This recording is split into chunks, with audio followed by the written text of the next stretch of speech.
Nagsisimula ang kwento sa isang mundong na bago ng pagdating ng paggising, sa isang tiwangwang at nagyayelong tanawin, nagtipon ng mga makapangyarihang indibidwal, ang kanilang focus ay ang Death Den, isang top-tier na S-rank na piitan, tahanan ng isang sinaunang nilalang. Ang piitang ito, ang unang lumitaw sa planeta Asher, ay nanatiling hindi nasakop sa loob ng mga dekada. Ang pasukan nito ay puno ng mga kalansay ng hindi mabilang na mga master na hindi na bumalik. Gayunpaman, iba ang araw na ito, isang mandirigmang nagngangalang Su-Ming ang humamon sa Death Den ng mag-isa. Pagkatapos ng isang matinding labanan, lumabas siyang matagumpay, napatay ang god tier na halimaw ng piitan. Ngunit sa labasan, pagod, hindi siya sinalubong ng papuri, sa halip, tinambangan siya ng mga lalaking dating kaalyado niya, pinaligiran nila siya, ang kanilang mga intensyon ay pag-alit. May isang nanunuya kay Su-Ming na itigil ang paglaban at ibigay ang banal na artifact na kakukuha pa lamang niya. Ipinahayag ng isa pa na ang kanyang kapalaran ay nakatakda na. Sarkastikong tinawag siyang bayani ng sangkatauhan at nangako ng mabilis na kamatayan kung sesuko siya. Si Su-Ming, na ang katawan ay pumutok sa enerhiya, ay naunawaan ang kanilang plano. Napagtanto niya na hinintay nila siyang linisin ng piitan upang nakawin ang makapangyarihang artifact. Tinanong niya kung ito na ba ang kanilang plano mula pa sa simula. Mula sa mga mangangalakal, isang lalaking blonde ang buhok na nagngangalang Zhang Tang ang humakbang pasulong, binunot ang kanyang espada, na pumipintig sa asul na kidlat. Opisyal niyang hinarap ang kanyang dating kaibigan, hinihingi ang banal na artifact at umaapela sa kanilang nakaraang pagkakaibigan sa pamamagitan ng pag-aalok na iligtas ang buhay ni Su-Ming kapalit nito. Nakangisi, ipinagmalaki ni Zhang Tang na sisirain na lamang niya ang natitirang kaunting kapangyarihan ni Su-Ming, hawak ang kanyang sariling nagliliyab na pulang espada. Ikinadismaya ni Su-Ming ang kanyang pagkabulag. Itinuring niya ang mga lalaking ito na parang mga kapatid mula pa noong bata pa sila. Nakikipaglaban sa tabi nila sa loob ng maraming taon, hindi kailanman naghinala sa kanilang nakal-alasong kalikasan, na puno ng pait ng pagtataksil. Nagpasya siyang huwag bumagsak ng tahimik, itinaas niya ang kanyang sandata, nagpakawala ng isang napakalaking pagsabog ng pula at lilang enerhiya mula sa banal na artifact, na nagdulot ng isang malaking pagsabog. Nakatayong matatag, hinamon ni Su-Ming ang kanyang mga dating kasama. Sinasabi sa kanila na kung gusto nila ang Ring of Tao Defiance, kailangan nilang subukan at kunin ito, ngunit duda niya na mayroon sa kanila ang sapat na lakas. Ang napakalaking enerhiya ay nagpatahimik sa kanyang mga dating kaalyado, ang isa sa mga tauhan ni Zhang Tang ay nainip, hinihimok ang grupo na patayin agad si Su-Ming. Pinayuhan ni Zhang Meng ang pagpigil, nagbabala laban sa pagiging pabaya habang hawak ni Su-Ming ang artifact, habang nagpapatuloy ang paghaharap. Isang bagong figure ang bumaba mula sa langit, tinatawag ang pangalan ni Su-Ming, tumingala siya ng may pagtataka habang isang babaeng kulay rosas ang buhok na nagngangalang Xiaoman ang lumipad patungo sa kanya. Mahigpit niya itong niyakap, ipinapaliwanag na narinig niyang may nagbabalak laban sa kanya at pumunta dahil nag-aalala siya. Tiniyak ni Su-Ming sa kanya, sinasabi sa kanya na ayos lang ang lahat at walang laban sa kanya ang kanilang mga kaaway. Gayunpaman, nagtaka siya kung paano nagawang subaybayan siya ng tumpak ng kanyang mga kaaway. Habang pinag-iisipan niya ito, ngumisi si Zhang Tang ng may pagkaalam. Sa sandaling iyon, nakaramdam si Su-Ming ng matinding sakit sa kanyang likod.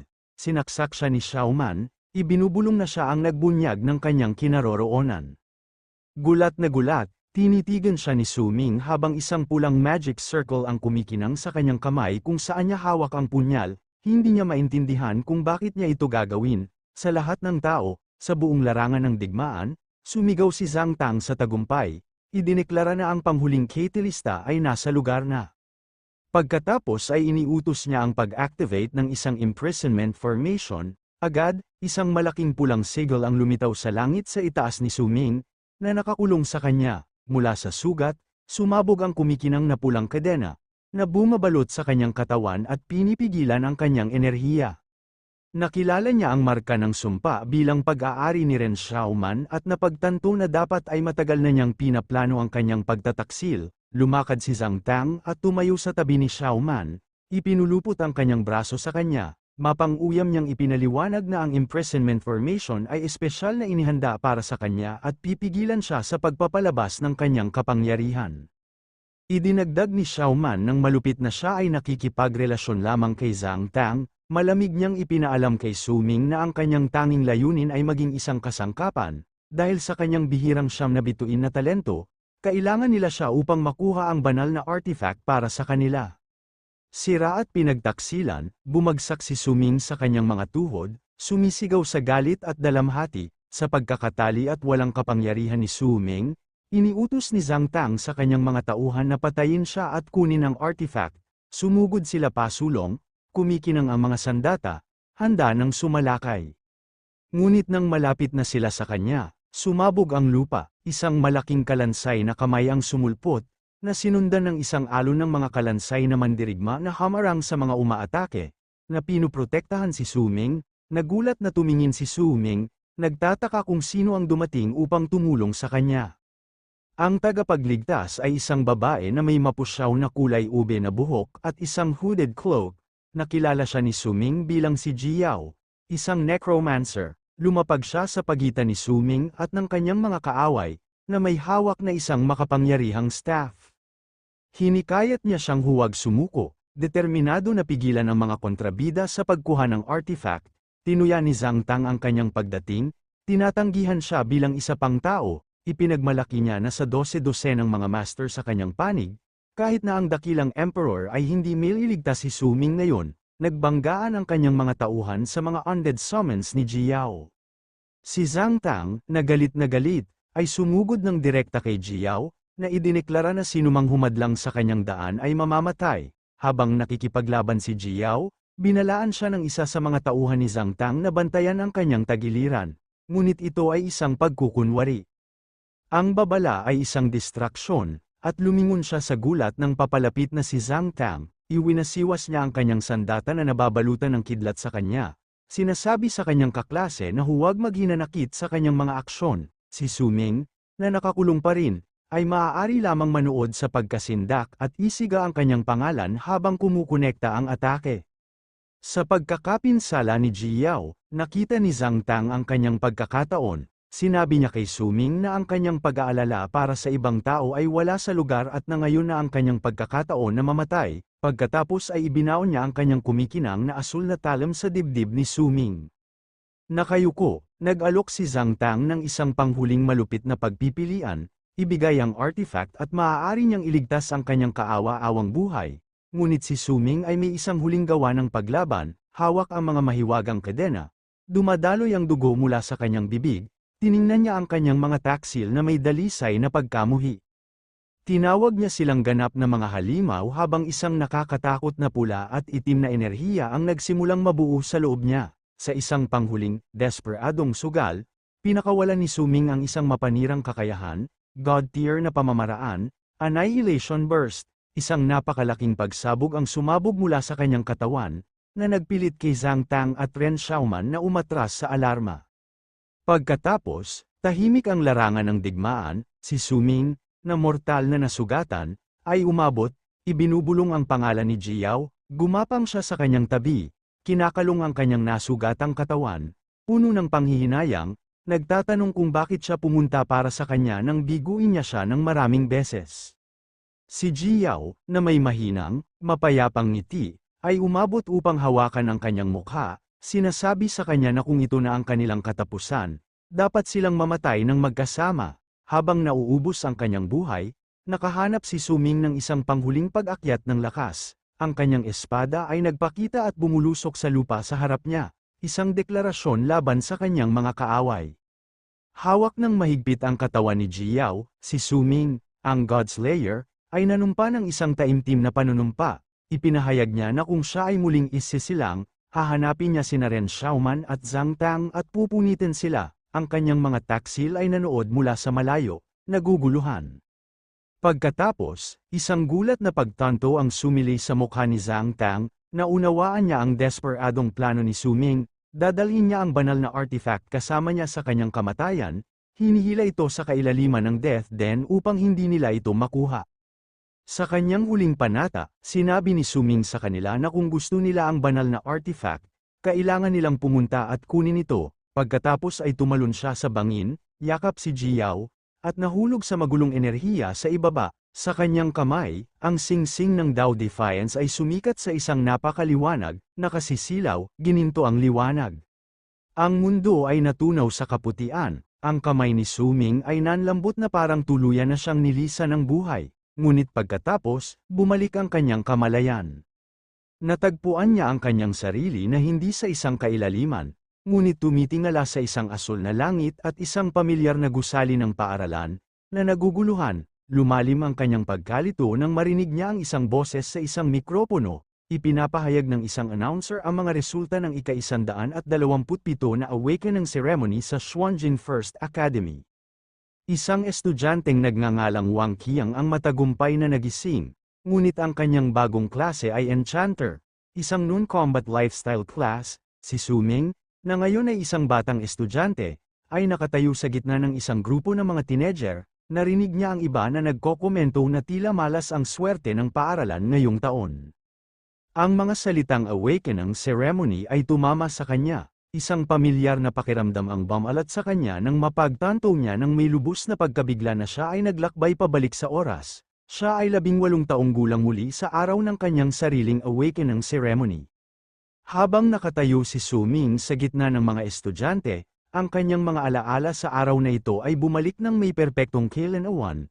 Nakilala niya si Wang Qiang, na naalala niyang tinatawag na Fatty. Naalala niya na si Wang Qiang ay naging isang enchanter din sa kanyang nakaraang buhay, na nagpapatunay na hindi ito isang panaginip. Upang higit pang subukan ang kanyang memorya, naisip niya ang mga estudyante na susunod sa linya. Naalala niya na si Li Songyang ay magiging isang 2-star na mandirigma, mabibigo ang Awakening ni Chen Yu, at si Song Li ay magiging isang battle mage. Ang mga kaganapan ay naganap ng eksakto tulad ng naaalala niya. Ipinagdiwang ni Li Songyang ang kanyang matagumpay na paggising bilang isang mandirigma. Sinundan siya ni Chen Yu, na umiyak sa pagkadismaya matapos mabaigo ang kanyang paggising, at pagkatapos ay ni Song Li, na naging isang battle mage. Sa bawat kaganapan na tumutugma sa kanyang memorya, anumang pagdududa na naranasan ni Su Ming ay nabura. Isang tiwala ng ngisi ang lumitaw sa kanyang mukha nang ganap niyang tanggapin na siya ay tunay na muling isinilang.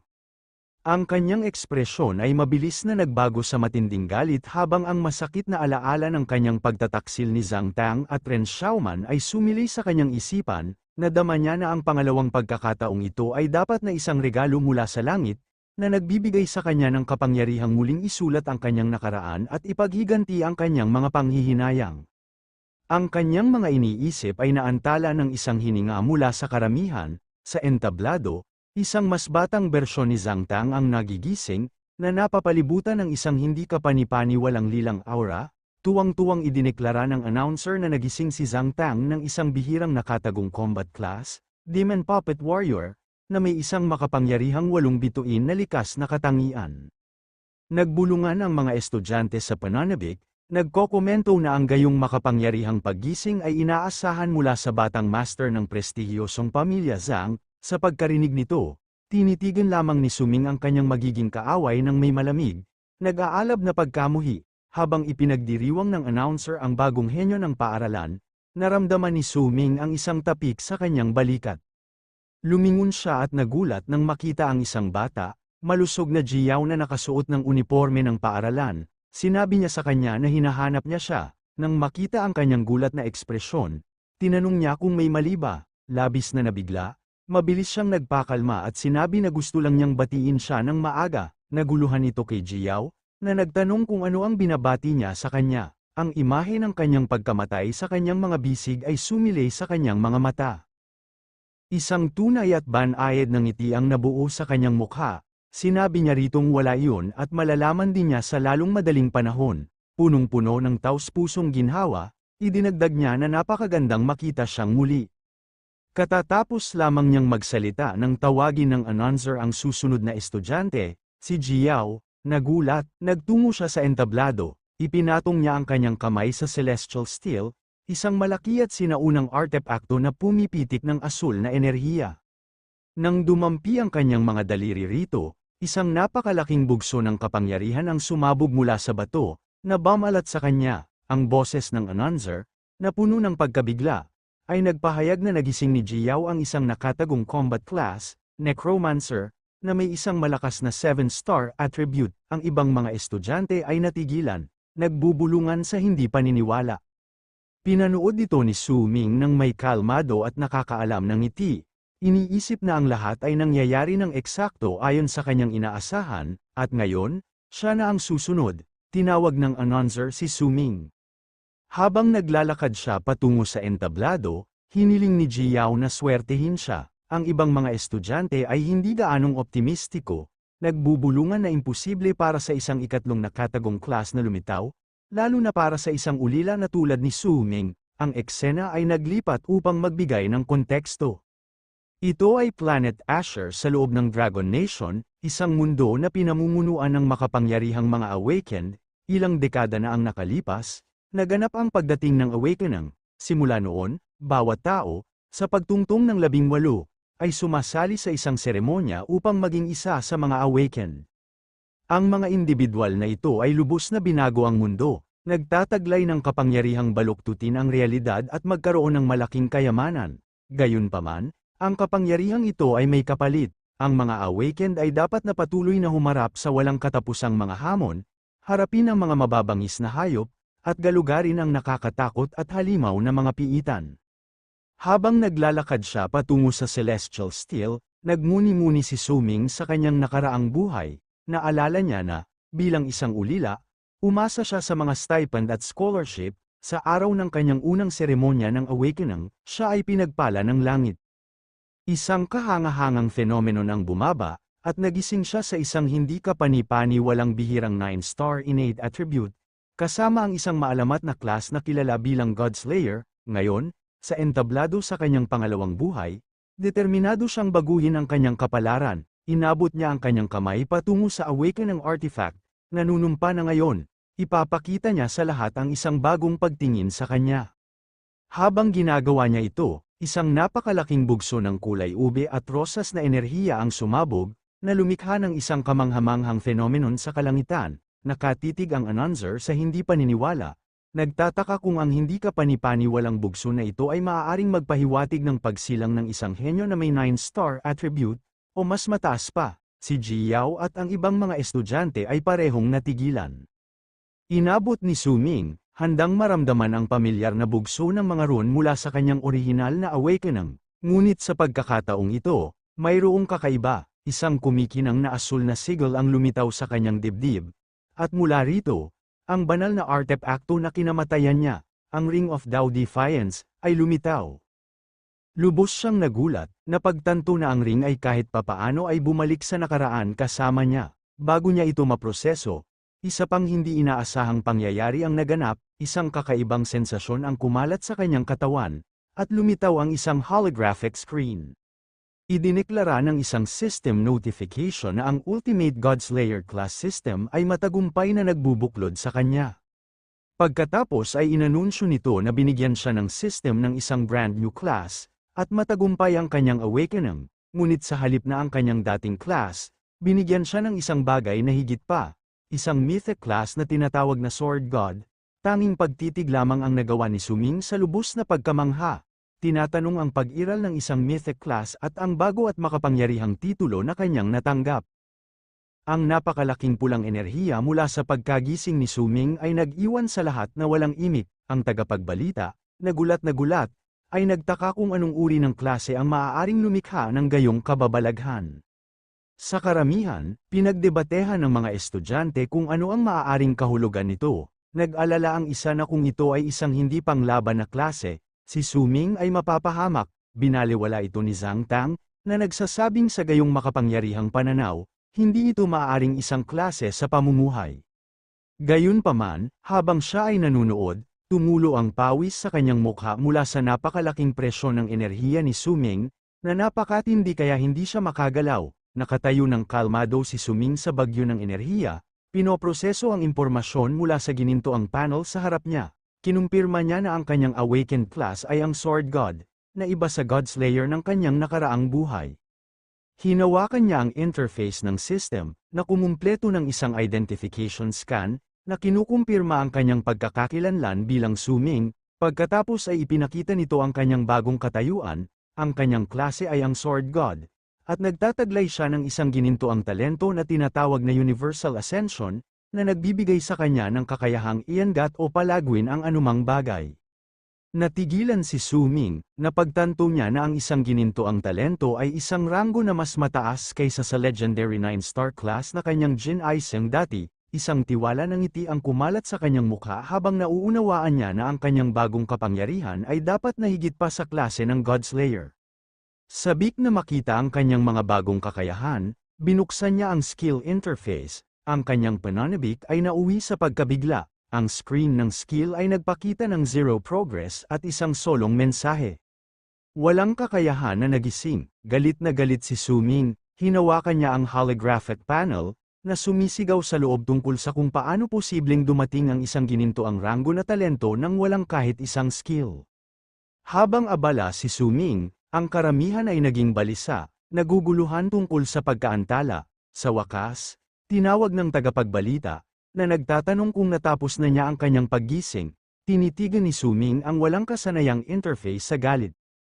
Hindi siya makapaniwala na pagkatapos gisingin ang isang sinasabing God tier na klase, wala siyang kakayahan. Nagtaka siya kung niloloko siya ng system. Bigla, nagpakita ang panel ng isang bagong mensahe, na nagsasabing natanggap nito ang kanyang feedback at ipagpapatuloy ang patnubay. Isang bagong prompt ang nagdirekta ng kanyang atensyon sa Ring of Tao Defiance na nakalutang sa harap niya. Naguguluhan, tiningnan niya ang singsing habang nagsisimula itong kuminang, pagkatapos ay inihayag ng system na matagumpay nitong natukoy ang divine artifact.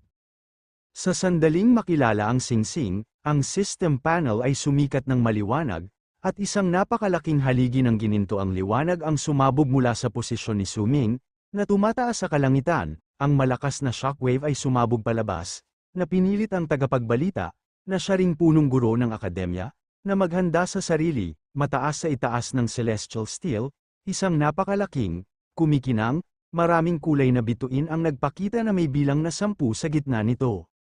Nanlaki ang mga mata ng punong guro, nauutal siya sa kawalan ng paniniwala, kinikilala ang simbolo para sa isang 10 star na likas na katangian. Ang kanyang boses ay umalingaw-ngaw sa pamamagitan ng mikropono, na nagpapahayag na si Su Ming ay gumising ng isang 10 star na nakatagong klase, Sword Master. Ang karamihan ay sumabog sa kaguluhan, na sumisigaw tungkol sa talento na sumasalungat sa langit ng isang 10 star na katangian, isang antas na nakalaan para sa mga nangungunang scorer ng bansa. Nakatitig si Zhang Tong sa gulat na pananahimik, habang sinabi ng isa pang estudyante na akala niya ang 8 star na paggising ni Zhang Tong ay baliw, ngunit inihayag lamang ni Su Ming ang isang nakamax na 10 star na katangian. Ipinahayag ng punong guro, si Biming, na ito ay isang banner year para sa akademya. Hindi lamang sila nagkaroon ng maraming nakatagong klase, ngunit ngayon ay isang hinirang ng langit na may 10th star na katangian. Inamin niya na habang ang klase ng Sword Master ay hindi nangungunang antas, na may 10th star na likas na talento, ang potensyal sa hinaharap ni Su Ming ay walang limitasyon. Bilang isang gantimpala, inihayag ng punong guro na personal niyang pagkakalooban si Su Ming ng isang buong set ng mga gamit na nakakatulong sa paglilinang. Gayunpaman, hindi lahat ay optimistiko. Kumalat ang mga bulong-bulungan ng pagkabigo. Tinawag ito ng ilang estudyante na pag-aaksaya ng talento, na nagpapaliwanag na ang Sword Master ay isang bottom tier na klase. Ipinaliwanag nila na ito ay isang Medicare Jack of all trades na klase, na pinilit na magsanay sa parehong ranged at close combat, na hinahati ang focus sa pagitan ng pisikal at mahiwagang pag-atake, na ginagawa itong isang textbook na underpowered na klase. Pinagtawanan ng ibang mga estudyante ang kanyang kasawian, na kinukutya ang nakakadismaya na resulta ng isang 10 star na talento na ipinaraise sa gayong lame na klase. Sinubukan ng ilan na ipagtanggol siya, na nagmumungkahi na sa sapat na pagsisikap, ang isang Sword Master ay maaaring maging isang maasahang damage dealer, at sa talento ni Su Ming, tiyak na magagawa niya ito. Ngunit pinatahimik sila ng mga mapanlait, na nangangatwira na ang klase ay nangangailangan ng dobleng pagsisikap para sa parehong mga resulta at na maswerte siya na malampasan ang isang beginner dungeon. Sa entablado, narinig ni Su Ming ang kanilang mga mapanirang salita, bahagya niyang ibinaling ang kanyang ulo. Ang kanyang mga mata ay natatakpan ng anino, na iniisip kung paano itinuring ng lahat ang kanyang klase ng Sword Master na walang halaga. Habang patuloy na bumubulong ang karamihan, tumakbo si Jiao kay Su Ming, sa isang maliwanag na ngiti, binati niya siya, ibinahagi ni Su Ming ang damdamin. Pagkatapos ay hinimok siya ni Jiao na huwag pansinin ang kalokohan ng iba dahil ang paggising ng isang 10-star na talento ay hindi ka panipaniwala. Kinilala niya na ang klase ng Swordmaster ay maaaring mahina sa simula. Ngunit sigurado siya na sa kanyang talento, hindi ito magiging problema. Binigyan siya ni Su Ming ng isang mainit na ngiti at nagpasalamat sa kanya, na tiniyak sa kanya na hindi niya pinapansin ang kanilang mga komento. Pagkatapos ay idinagdag niya ng pahiwatig na ang kanilang pagmamaliit ay eksakto ang gusto niya, na nag-iwan kay Jiao na naguguluhan, na antala ang kanilang pag-uusap ng tawagin ng tagapagbalita ang susunod na estudyante. Naghiyawan ang karamihan habang naglalakad si Ren Xiaoman, ang pinakasikat na babae sa paaralan. Nakita si Zhang Tang na hinihikayat siya, nagkomento si Jiao sa kanyang kasikatan, ngunit nanatiling tahimik si Su Ming. Sa halip na manood, bumaling si Su Ming at nagsimulang lumayo. Tinawag ni Jiao, na naguguluhan, na nagpapaalala sa kanya na hindi pa tapos ang seremonya. Sumagot si Su Ming ng malamig, nang hindi lumilingon, na hindi siya interesado. Habang siya ay naglalakad palayo, bumaha sa kanyang isipan ang masakit na alaala ng kanyang nakaraang buhay. Naalala niya kung paano siya ginamit ni Ren Xiaoman, para lamang ipagkanulo at patayin siya ng walang pag-aalinlangan. Naalala niya ang panata na ginawa niya nang siya ay mamatay at pinatatag ang kanyang determinasyon para sa paghihiganti sa bagong buhay na ito. Kalaunan, naglakad si Su Ming sa lungsod, na napansin na ang mundo ay tila hindi nagbago mula sa kanyang mga alaala. Gayunpaman, alam niya na may ilang bagay na iba. Bukod sa kanyang bagong klase, sinuri niya ang kanyang system at natuklasan ang isang skill na tinatawag na Total Concealment. Pinahintulutan siya ng legendary skill na ito na itago o isulat muli ang impormasyon tungkol sa kanyang kagamitan, klase, at iba pang mga skill. Kinilala niya ito bilang isa sa 4 na skill na dinala niya mula sa kanyang nakaraang buhay. Ang realisasyong ito ay nag-udyok ng isa pang alaala. Ang kumikinang na singsing ng Dao Defiance, tiningnan niya ang kanyang mga kamay sa pagkabigla. Sa wakas ay nauunawaan na ang Divine Artifact ay tunay na sumunod sa kanya pabalik sa panahon. Habang pinag-iisipan ni Su Ming ang singsing, muling umilo ang system panel. Inihayag nito na nagloload ito ng Divine Artifact. Habang isinasama ang singsing, lumitaw ang isang bagong mensahe. Namana ni Su Ming ang isang bahagi ng mga skill mula sa kanyang lumang klase ng Godslayer. Tiningnan niya sa pagkabigla, na nagtatanong kung paano posibleng makakuha ng mga skill mula sa klase ng kanyang nakaraang buhay kung ang kanyang bagong klase ay ang Sword God. Isang detalyadong status screen ang nagpakita, na nagpapakita ng kanyang pangalan, Su Ming, level 1, na may balancing base stats. Ang kanyang klase ay nakumpirma bilang ang Mythic, World Unique na Sword God, at ang kanyang talento ay Universal Ascension. Ang seksyon ng mga skill ay naglista na ngayon ng 4 na kakayahan, Godslayer's Blade, Total Concealment, Shadow Step, at Insightful Eye. Sa bagong impormasyong ito, nagsimulang bumuo ng plano si Su Ming. Naisip niya ang isang lumang kasabihan, ang isang tao ay inosente, ngunit ang pagdadala ng isang kayamanan ay ginagawa siyang isang target, upang maiwasan na magamit ng iba.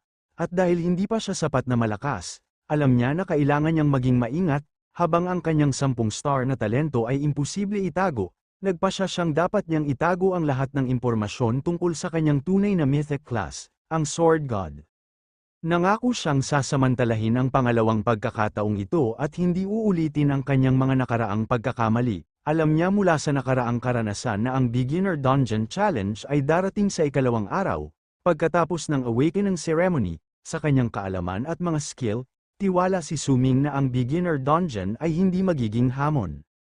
Ang kanyang layunin ay mag-level up ng mas mabilis kaysa sa sinuman at makakuha ng mas mahusay na gamit.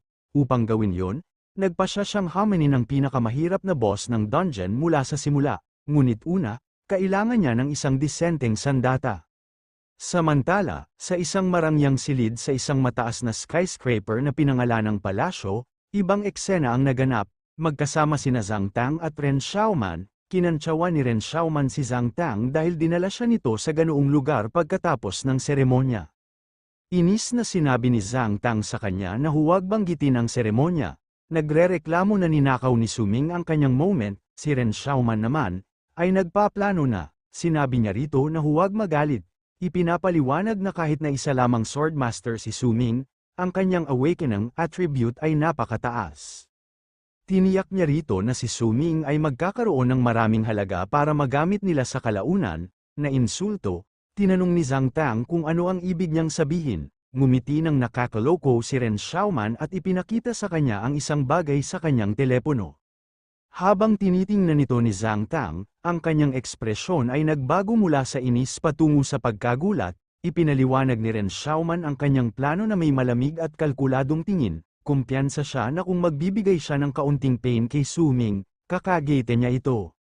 Pagkatapos, tulad ng dati, magagamit nila siya para sa kanilang sariling mga layunin. Kasunod ng kanyang plano, dumating si Suming sa isang malaking skyscraper na naglalaman ng isang weapons market. Sumakay siya sa elevator hanggang sa ika-12 palapag, kung saan sinalubong siya ng isang empleyado sa Weapons Emporium. Habang naglalakad siya, napansin niya na ang lugar ay puno ng mga bagong gising na estudyante na naghahanda para sa Novice Dungeon Trial. Narinig niya ang ilan na nagdadalamhati sa kanilang kakulangan ng pera.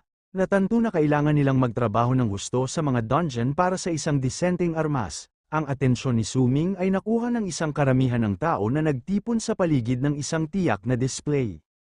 Hinahangaan nila ang isang kumikinang na asul na espada na tinatawag na Tear Ants Frostblade, isang diamond rank na armas na sinasabing ginawa ng isang high-level na greatsword class player. Namangha ang karamihan sa kapangyarihan nito, na sinasabing kayang i-freeze ang dugo ng isang halimaw, ngunit natakot din sa presyo nito na 1,000,000 advent coins. Habang ipinapahayag nila ang kanilang pagkamangha, napangisi si Suming sa kanyang sarili. Naalala niya mula sa kanyang nakaraang buhay na ang armas na ito ay isang peke, at ang mga mangangalakal na nagbebenta nito ay kalaunan ay aarestuhin. Ang kanyang mga iniisip ay naputol ng isang boses. Lumingon siya upang makita ang isang babaeng nakasuot ng maayos na may maikling kulay abo na buhok, na pinalilibutan ng 2 bodyguard. Tinanong niya kung siya si Suming, at siya naman ay nagtanong kung sino siya. Ipinakilala ng babae ang kanyang sarili bilang si Jiang Lan, Vice Director ng Jiang'an Group, at iniabot sa kanya ang kanyang business card. Kinuha ni Suming ang card, na nagsasabing hindi niya akalain na kilala niya ito. Hindi pinansin ni Jiang Lan ang kanyang komento at, sapat na malakas para marinig ng iba, ipinahayag na sa ngalan ng Jiang'an Group, sasakupin niya ang lahat ng kanyang gastos para sa araw na yun. Pagkatapos ay sinabi niya sa kanya na umaasa siya na magagawa niya ang isang pabor sa kanya. Nang tanungin ni Suming kung anong uri ng pabor, inutusan niya ang isang bodyguard na ipakita sa kanya ang isang larawan. Ang larawan ay ng isang bata, nakangiting babae na may nakatagong mga mata, na napapalibutan ng mga puting bulaklak. Ipinaliwanag ni Jiang Lan na ang babae ay ang kanyang nakababatang kapatid na babae, si Jiang Yunqing, na nag-aaral din sa kanyang paaralan at kagigising lamang. Ibinunyag niya na naimbestigahan na niya ang kanyang paggising at alam niya ang kanyang 10-star talent. Ikinatwiran niya na sa kanyang kapangyarihan, ang Novice Dungeon ay hindi magiging hamon para sa kanya. Ipinaalala niya sa kanya na ang mga bagong gising lamang ang maaaring pumasok, at pagkatapos ay ginawa ang kanyang kahilingan. Gusto niya siyang makipag-team up sa kanyang kapatid na babae at protektahan siya upang ligtas niyang makumpleto ang pagsubok. Pagkatapos ng ilang sandali, tahasang tumanggi si Suming, sinasabing hindi siya interesado. Habang naglalakad siya palayo, naiwan si Jiang Lan sa pagkabigla. Sinigawan niya ito. Inaalok sa kanya ang kanyang mapipili sa anumang armas sa tindahan kung papayag siya. Ngunit ang kanyang alok ay sinalubong ng katahimikan. Galit na galit, naisip niya sa kanyang sarili kung paano nagkaroon ng karapatan ng isang broke student na nagkaroon lang ng swerte na tanggihan siya. Habang nagngingit-ngit si Jiang Lan, huminto si Suming, sa isang kalmadong ekspresyon, lumingon siya at sinabi, "Ganoon ba?" Pagkatapos ay itinuro niya ang pinakamahal na armas sa tindahan at idineklara na kukunin niya ang Tear Ants Frostblade, ang peking espada na nagkakahalaga ng 1,000,000 advent coins. Nagngit-ngit si Jing Lan, naniniwalang sinasadya niyang subukang mangikil sa kanya. Inakusahan niya ito ng pagpapahirap sa mga bagay-bagay at tinanong kung talagang akala nito na ang isang tao na may kanyang katayuan ay nagkakahalaga ng 1,000,000 coins. Ipinaalala lang ni Suming sa kanya na inalok niya sa kanya ang kanyang mapipili sa anumang armas. Sinabi niya sa kanya na kung hindi siya handang tumupad, tapos na ang deal. Sa isang kumpiyansang ngiti, inalok niya siya ng isang payo. Sinasabi sa kanya na ipaalam sa kanyang kapatid na babae na dapat siyang maghanda sa lahat ng kanyang pagsisikap, na nagpapahiwatig na may mga bagay na hindi kayang bilhin ng kayamanan. Nakakagulat, ang galit ni Jiang Lan ay nawala, napalitan ng isang nakakaintrigang ngisi. Nakita niyang kawili-wili si Suming at inamin sa kanyang sarili na samobra siya. Tumalikod siya at umalis kasama ang kanyang mga bodyguard. Natigilan ang mga nanunood, nagbubulungan tungkol sa kung paano nilalaro ng estudyanteng iyon ang makapangyarihang mga tao mula sa Jianglan Group. Habang umaalis sila, nagbuzz ang telepono ni Suming na may papasok na mensahe. Tiningnan niya at nakita niyang galing ito kay Ren Xiaoman. Ang mensahe ay eksakto tulad ng naalala niya. Tinanong niya kung palagi niya itong gusto, sinasabing nagbago na ang kanyang isip, at hiniling sa kanya na makipagkita sa kanya sa bubong ng gusaling akademiko sa gabing iyon. Napansin ni Suming na may malamig na pagkaaliw na kahit na hindi siya nagising bilang Godslayer, ang mga manipulative tactics ni Ren Xiaoman ay hindi nagbago. Naaalala ang kanyang panata para sa paghihiganti, sumagot siya ng isang simpleng mensahe, na sumasang-ayon na makipagkita sa kanya. Matapos harapin iyon, ibinalik ni Suming ang kanyang atensyon sa paghahanap ng isang armas. Nilapitan niya ang isang shop assistant at nagtanong tungkol sa isang display ng mga jag, parang batong bagay na tinatawag na sword stones. Ipinaliwanag ng assistant na ang mga ito ay weapon stones na may pagkakataong magbunga ng isang silver rank na armas, ngunit maingat siyang nagbabala sa kanya na ang lahat ay batay sa posibilidad, at karamihan sa mga bato ay naglalaman lamang ng pinakamababang grade na armas. Sa kanyang pagtataka, sinabi ni Suming sa kanya na iyon mismo ang gusto niya. Ipinaliwanag niya na sa halip na gumastos ng malaking halaga sa isang silver na armas na malapit ng maluma, mas magandang pastahan na makakuha ng isa mula sa isang murang bato. Gayunpaman, habang tinitingnan niya ang mga bato, naisip niya na para sa kanya, hindi talaga ito isang pastahan. Ang totoo ay, talagang nakikita niya ang data sa loob ng mga bato. Ito ay salamat sa isa pang kasanayan na dinala niya pabalik mula sa kanyang nakaraang buhay. Ang Eye of Insight, ipinaliwanag ng isang system panel na ang maalamat na kasanayang ito ay nagbigay sa kanyang mga mata ng kapangyarihang makita ang tunay na kalikasan ng mga bagay-bagay. Gamit ang kakayahang ito, kumpiyansa niyang pinulot ang isa sa mga bato. Alam niya na ang isang regular na silver na armas ay nagkakahalaga ng daan-daan o libu-libong advent coins, ngunit sa pamamagitan ng paggamit ng kanyang kasanayan upang makahanap ng isa sa isang murang bato, ito ay isang hindi kapani-paniwalang halaga para sa isang broke student na tulad niya. Habang nakaupo si Suming kasama ang weapon stone, ang kanyang mga aksyon ay nakakuha ng atensyon ng ilang iba pang mga estudyante. Isa sa kanila, isang blonde-haired na batang lalaki, nakilala siya bilang ang tumanggilang sa makapangyarihang Jiangnan Group. Nilapitan ng batang lalaki at ng kanyang dalawang kaibigan si Suming, na nanunuya, kinutya siya ng blonde na batang lalaki dahil sa paghawak ng isang basura na weapon stone, na tinatawanan ng ideya na tatanggihan ni Suming ang isang libreng bagay mula sa isang malaking korporasyon para lamang magsugal sa isang piraso ng basura. Tinawag nilang idiot si Suming. Si Suming naman, ay hindi natinag, nakilala niya ang blonde bully bilang si Yang Ding, isang mayaman na brat na naalala niya mula sa kanyang nakaraang buhay na nakakuha ng kanyang kicks mula sa bullying sa mga underclassmen. Dahil nakita niyang nakakapagod ang sitwasyon, nagpasya si Suming na magsaya kasama sila. Kalmado siyang lumingon kay Yang Ding at nagmungkahi ng isang pastahan, 5,000 advent coins na makakakuha siya ng isang silver rank na armas mula sa batong hawak niya. Pagkatapos ng ilang sandali nang natigil ang katahimikan, sumabog sa pagtawa si Yang Ding at ang kanyang mga kaibigan, iniisip na si Suming ay isang idiot. Kinutya siya ni Yang Ding, sinasabing mayroong 99.99% na pagkakataon na ang bato ay basura at na hindi pa siya nakakakilala ng isang taong sabik na magtapon ng kanilang pera. Sumagot lang si Suming na malapit na nilang makita kung sino talaga ang nag-aaksaya ng kanilang pera. Sabik na tinanggap ni Yang Ding ang pastahan, at nagtipon ng isang karamihan ng mga nanunood. Idineklara ni Suming na bubuksan niya ang bato doon mismo, binabalaan ang bully na huwag umatras. Tumawa lang si Yang Ding, sinasabi sa kanya na mag-alala tungkol sa 5,000 coins na malapit na niyang utangin. Habang nakatingin ang lahat, inactivate ni Su Ming ang kanyang Eye of Insight. Nagbago ang kanyang paningin, na nagpapahintulot sa kanya na makita ang kumikinang na pulang espada na nakatago sa loob ng bato. Sa isang kumpiyansang sigaw, binasag niya ang bato. Isang makinang na pulang ilaw ang sumabog mula sa nabasag na bato, at isang makapangyarihang espada ang lumipad palabas. Si Yang Ding, ang kanyang mga kaibigan, at ang buong karamihan ay nakatitig lamang sa lubos na kawalan ng paniniwala habang kalmadong sinalo ni Su Ming ang armas sa pamamagitan ng hawakan nito. Lumitaw ang isang system notification, na kinikilala ang kanyang bagong armas, isang black iron crimson-edged na espada, isang low-grade na silver na armas na may espesyal na affix na tinatawag na Crimson Drinker, na nagpapahintulot dito na sumipsip ng dugo ng mga halimaw upang pagalingin ang gumagamit nito. Nakatayo sa gitna ng natigil ang katahimikan, hawak ni Su Ming ang kanyang bagong espada, hinahangaan ito bilang isang mahusay na armas. Pagkatapos ay naisip niya na may isang malamig, determinadong tingin na ang bagong espada na ito ay magiging perpekto para sa kanyang date kasama si Ren Xiaoman sa gabing iyon.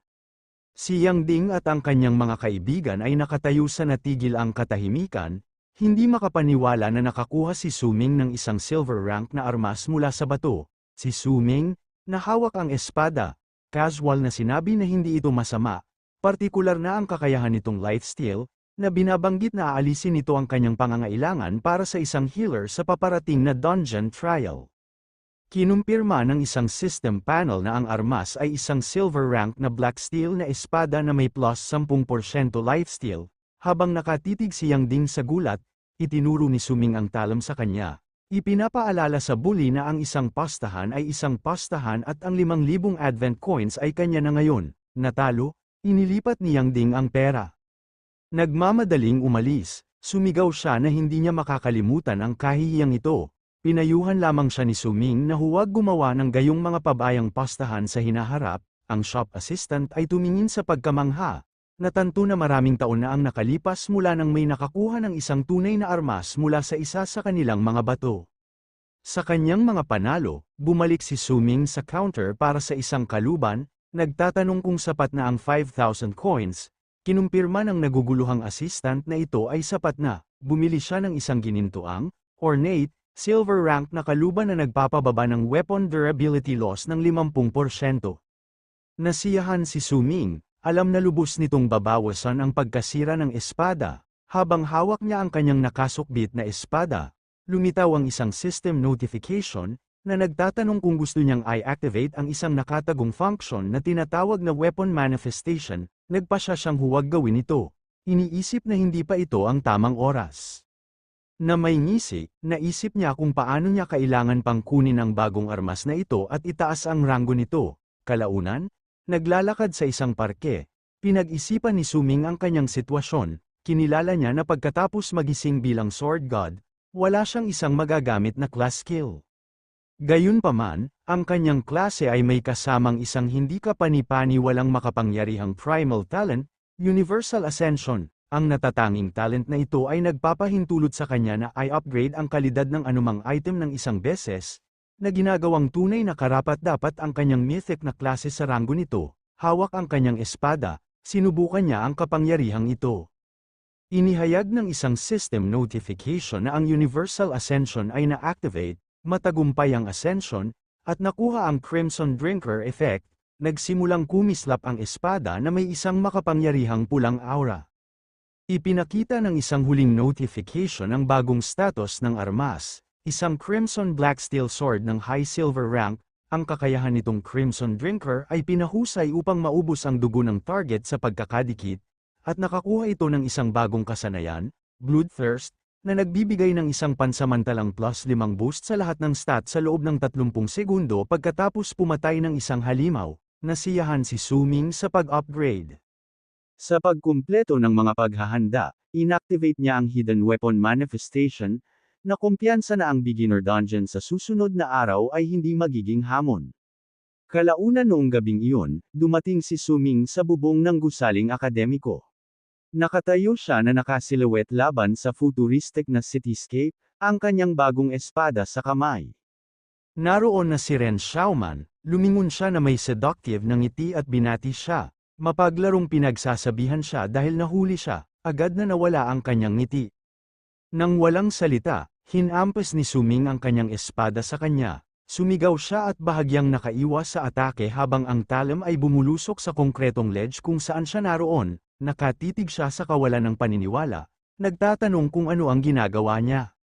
Sa isang malamig, hindi nagbabagong tingin, sinabi ni Suming sa kanya na dumating siya para sa paghihiganti. Isang masakit na alaala mula sa kanyang nakaraang buhay ang sumilay sa kanyang harapan, ang sandali ng kanyang kamatayan, hawak ang naghihingalong si Jiao habang nakatingin si Ren Xiaoman ng walang pagsisisi, nalito at nagalit si Ren Xiaoman. Hiningi niya na malaman kung ano ang sinasabi niya, ipinapaalala sa kanya na tinanggap niya lamang ang kanyang pagtatapat, itinaas niya ang kanyang telepono, na nagpapakita ng isang kasaysayan ng mensahe kung saan sinabi niya sa kanya na gusto niya siya at inaya siyang makipag-date, sumigaw siya sa pagkabigo, itinuturo na siya ang gustong makipag-date sa kanya.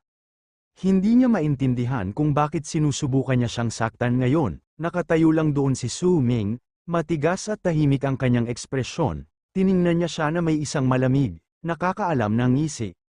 Sinabi niya sa kanya na habang tama siya tungkol sa pagtatapat, nangyari yun sa isang nakaraang buhay, ang kanyang isip ay nagbalik tanaw, inuulit ang kanilang relasyon, naalala niya siya bilang ang pinakasikat na babae sa paaralan, habang siya ay isang malungkot na ulila lamang.